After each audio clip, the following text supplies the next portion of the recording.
New York Fashion Week brings excitement, glamour, and feelings of happiness to us all.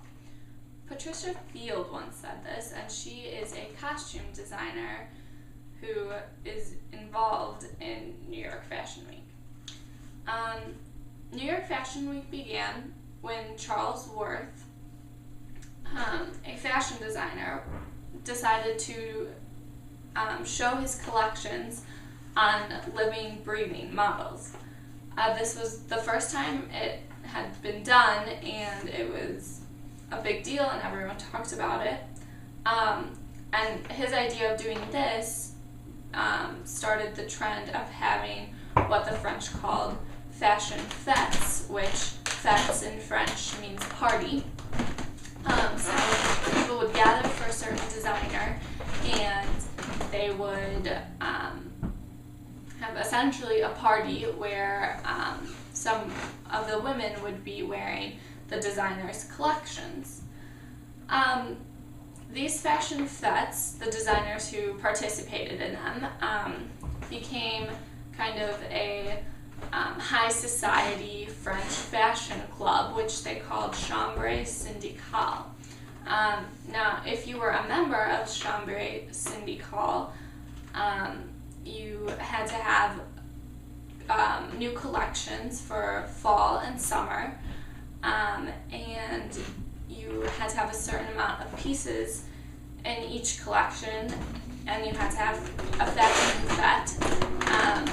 And basically there were just lots of guidelines that you had to follow to be considered part of Chambre Syndicale.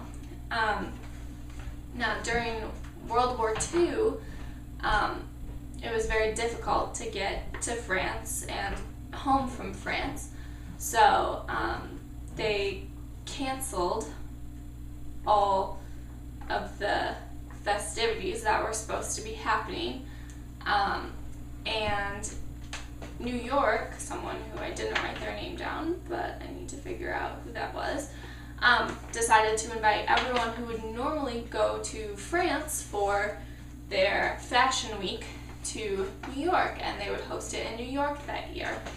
And that really got the ball rolling on New York Fashion Week, and it evolved into what it is today.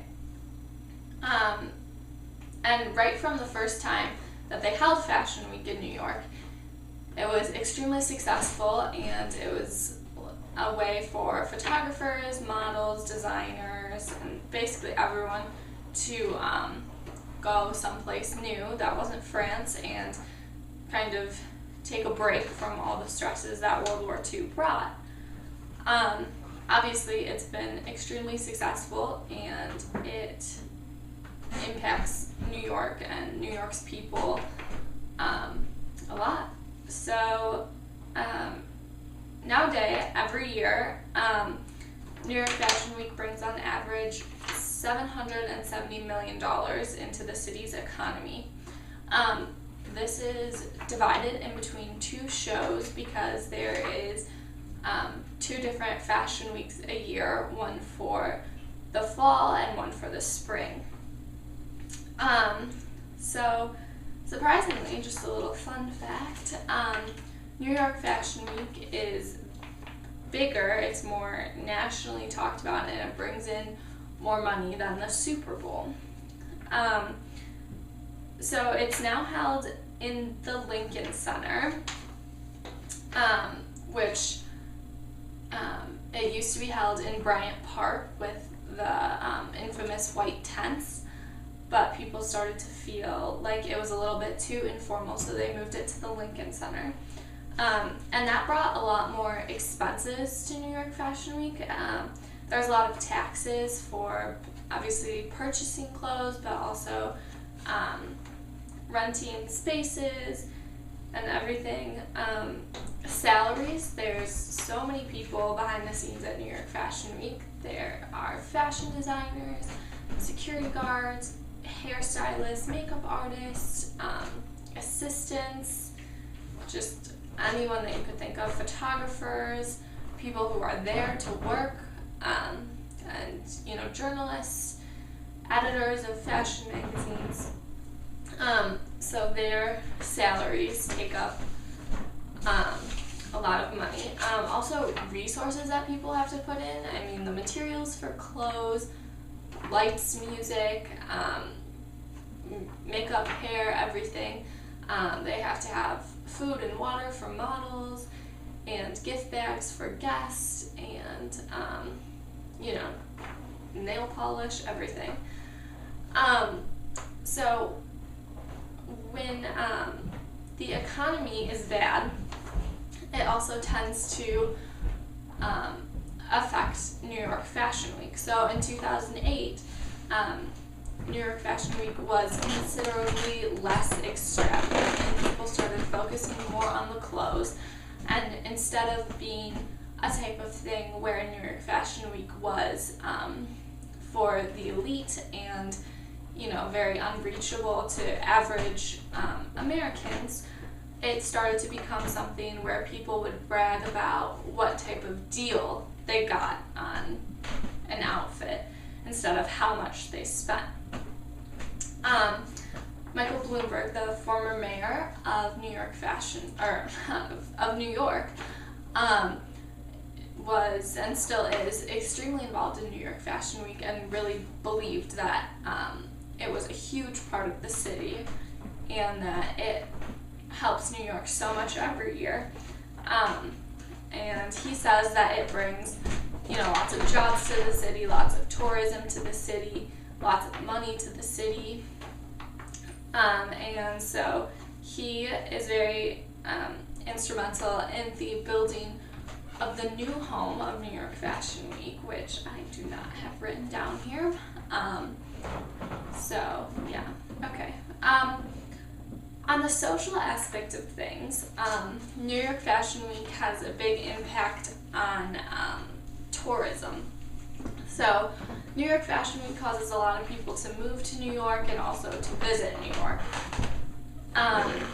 On the tourism side, people don't come to New York and just go to New York Fashion Week and don't do anything else. They tend to go to the Lower East Side, Chelsea Market, the public library, bars, restaurants, Bryant Park, and so they spend money in all those places, and then that contributes even more to the economy, not to mention their accommodations and their travel. And then people who move to New York, a lot of people move to New York for the fashion, even though they don't work in fashion. So, like doctors, scientists, anyone who likes fashion but doesn't work in the field can move to New York and be surrounded by the hustle and bustle that New York Fashion Week brings. But they end up bringing, the cutting edge in whatever their field is. So it creates a community where everyone's the best of the best. So parties, like after parties for New York Fashion Week, are also extremely important. They're actually sometimes more important than the show itself. The party has the ability to make or break a show, including who attends the party, what's happening at the party, if something disastrous happens, if it's a good party. So, for example, a few years ago, Alexander Wang had a normal fashion show and it was fine, but there wasn't too much buzz about it. And then he had a sort of, not secret after party, but it was very exclusive. And at that after party, Miley Cyrus wore an extremely scandalous outfit, and it became a huge buzz on social media. And everyone was talking about Miley Cyrus at Alexander Wang's after party. And then that led to more buzz about Alexander Wang and more talk of his collection. Also, in the social realm of things, social media. So social media has changed and revolutionized the way New York Fashion Week works. Hashtags are used for everything, including parties. Like celebrities can hashtag a party so everyone knows where they are right away. and you can hashtag different brands, you can tweet at brands, and it's all very, I don't know what it is. Okay, so throughout New York Fashion Week's history, reaching people, well, especially since 2008, reaching people online has become very important. So, like ads on sides of web pages, junk emails, just lots of news articles like on Huffington Post and New York Times and everything. It's become extremely important, and social approval of each individual brand has, become important because it's, again, more about, the average people, how many people are wearing a designer's collection instead of, who's wearing it. So, for example, there are websites like Polyvore, which are kind of a fashion blogging website. And during New York Fashion Week, people immediately upload pictures and then people immediately talk about it. So right away, designers get feedback. They don't have to wait for it to be published in a paper or anything and then, have reviews come out. Right away, they could go online and look at comments of people being like, oh my goodness, love this, would totally wear this all the time. Or, like, who would ever wear this? This is the ugliest garment I've ever seen. So another part of this is making high fashion wearable and affordable. So a lot of, there are definitely some designers, especially, old school designers that have the very avant-garde feel to all of their designs, but you're seeing more and more, especially with new and upcoming designers, that most of their clothes, while they may be a little exaggerated on the runway, are, they could be worn in everyday life, and, normal people could afford them. So, this reminds me of a quote from The Devil Wears Prada, where Miranda Lambert, who is strikingly similar to Anna Wintour, who is the editor-in-chief at Vogue, explains that fashion trends trickle down through, they start on the runway, and then they go to, the stores of designers, and then, lower stores will pick them up until eventually they end up in, like a TJ Maxx or some other discount store. So a lot of people are starting to take advantage of all of the hustle and bustle of New York Fashion Week when it comes to charity. For example, the Clintons, Bill and Hillary, a few years ago set up this giant pink inflatable elephant. And they, people were taking pictures and talking about it and whatever, and it was actually to raise awareness for the poaching of elephants for their tusks.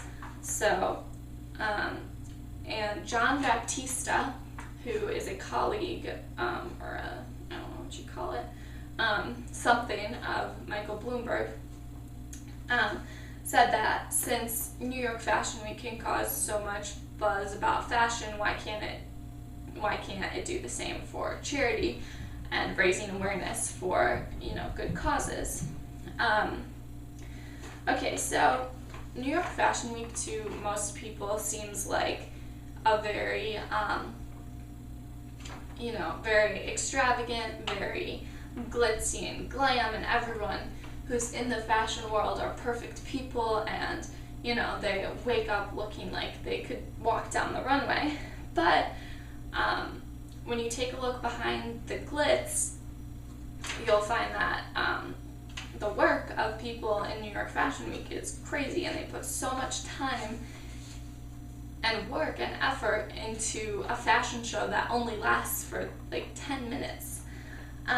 So for models, they have fittings for their clothes and walk-ins, and fittings and walk-ins can last up until midnight the night before a show, with the designer tweaking and changing their outfits and putting them in different order and practicing their walk and everything.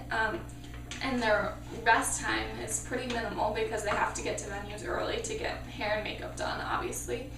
And a lot of models have one show in the morning and then one show an hour later, and they have to get all the way across New York to do that. So it's not like they have time to rest in between shows. And their entire life for a week is sitting still in a chair and having, someone that they don't really know pull at their hair and put eyelashes on, and, they just end up this ball of makeup and hairspray. And all of this for a fashion show that only lasts a few minutes. Usually they are running late anyways, and assistants and designers and everyone who works behind the stage are multitasking, so models have to be on top of their stuff to make sure they're ready. And for assistants and designers, it's extremely stressful because they have to make sure that every detail is set up. And also, New York Fashion Week is expensive for designers. They have to hire security, models, lights, music, and, everything. So, it's, and this is all for, again, 5-10 minutes. So New York Fashion Week has obviously had a huge past in fashion weeks in general. But now it's coming into a new era, like I've explained throughout this presentation, where, again, it's about how many people are wearing your clothes instead of who's wearing your clothes. And, a lot of people are, or a lot of designers are trying to evoke emotions through their clothes, and, trying to make the average person say, I want to wear this designer's clothes. And I have another quote from someone who, I don't know what it is. So a big movement in New York Fashion Week and the fashion world in general is that models are too young and too skinny and not realistic for the everyday American. So there's a big movement to have real women be fashion models, and one designer, Hammer, she has started a trend of, instead of using runway models, she uses role models for her clothes. So she has, important women in business world, an important doctor, a housemaker, anyone who could be considered a role model, and she has them come and model her clothes. And she said that she hopes that other designers take her idea and it becomes, the new norm. Apart from that, New York Fashion Week is, again, like I previously mentioned, Michael Bloomberg is making a new home for it. So it will move from the Lincoln Center to a place that I do not have the name written down. And another new trend in New York Fashion Week is up-and-coming designers who didn't necessarily get into New York Fashion Week. They have shows in, different, they would rent out a studio apartment or something, and they have different shows there that are not considered part of New York Fashion Week, but they're, at the same place at the same time. So it's very easy for people to go and see these new designers, and it's a great way for them to break into the fashion world. So, yeah. For my community service project, I'm not done with it, so it's really awkward to put in this video. But I have,